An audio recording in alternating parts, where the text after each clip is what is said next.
تمہاری چولیاں ہلا دی اس نعرے نے کہ تمہیں بھی اسٹیج پر آ کر ختم نبوت پر بات کرنا پڑتا ہے. کسی کو خاتم النبیین پڑھنا نہیں آتا پھر بھی کھینچ تان کے پڑھتا ہے.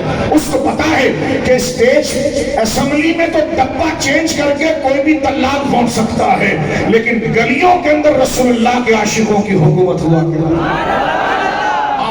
کہو غلام ہے، غلام ہے، رسول کے غلام ہے.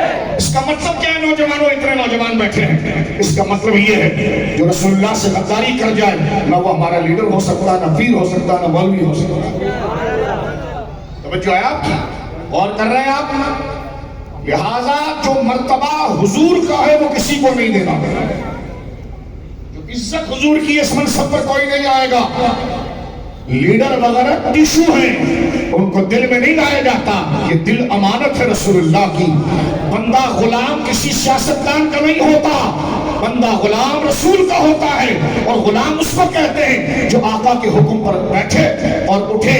یہ عزت کسی لیڈر کو نہیں دینا کہ میں رہوں نہ رہوں تو رہے. میں نے کہا یہ باتیں رسول اللہ کے لیے ہیں، کسی گھٹیا دنیا کے چمار کے لیے نہیں ہے. کیونکہ اس انتہا پر جا کر جس سے وفاداری کرنی ہے وہ سیاستدان نہیں، وہ اللہ کا رسول ہے. میں مر جاؤں تو میرے کفن پر جھنڈا. میں نے کہا تیری تنظیم کی ایسی کی تیسی، تیرے جھنڈے کی کیا اوقات ہے؟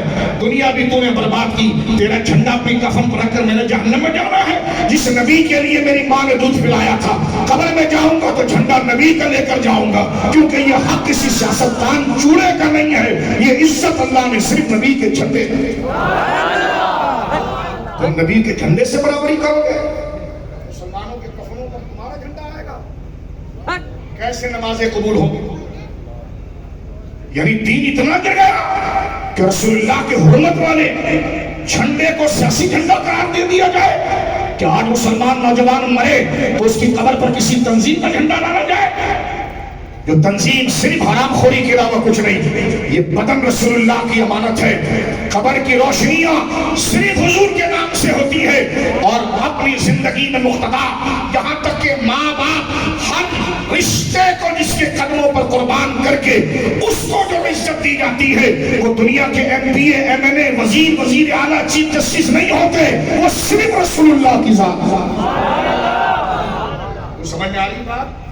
کس کے ہو کہاں جا رہے ہو؟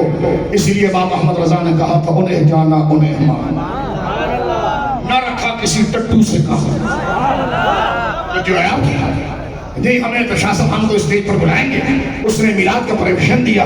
میں نے کہا اس کی اوقات ہے؟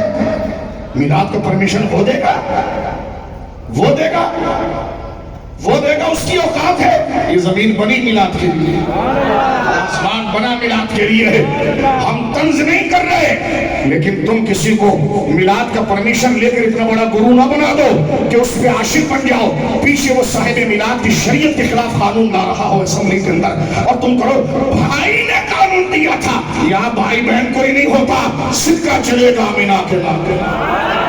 نعرے رسالت. غیرت ہے تو علماء کو بلایا کرو، یہ غیرت ہے تو میلاد کیا کرو. اس لیے کہ منافق کی قدر رب کی بارگاہ میں نہیں ہے. مخلص وفادار نیکی بھی کوئی نہ کر سکا، خدا صرف اس کو وفاداری رسول کی وجہ سے بخش دے. اس نے میرے حبیب کا حق کسی کو نہیں دیا. توجہ ہے؟ تو جیسی عزت حضور کی ایسی عزت کسی کی نہیں کرنی. ایسی عزت تو باپ کی نہیں کرنی تو لیڈر کیا چیز ہے؟ توجہ سمجھ رہے ہو؟ توجہ ہے سمجھ رہے ہو؟ اگر تجھے میلاد کے اسٹیج پر آنے کا اتنا شوق ہے تو پھر جو حضور کے گریبان تک ہاتھ لے جانے کی کوشش کر رہے ہیں اور ختم نبوت کو توڑ رہے ہیں، کبھی ایک کلپ اس کے نام کا بنایا؟ ان کے نام کے تو برطانیہ کے ویزے بنائے تو نے. تو ہم نے حسین کو پڑھائے اور یزید کو دیکھا ہے. نہ حسین کربلا میں رہ گیا، نہ یزید وہاں مر گیا. حسینیت بھی قیامت تک چلے گی اور سچائی کو بتائے گی، اور یزید بھی ان لانکیوں کی شکل میں آئے گا. یزید وہ ہے جو حضور کے نظام کے مقابلے میں نظام بنائے. حسین وہ ہے جو جان دے کر رسول اللہ کے نظام کو بچائے.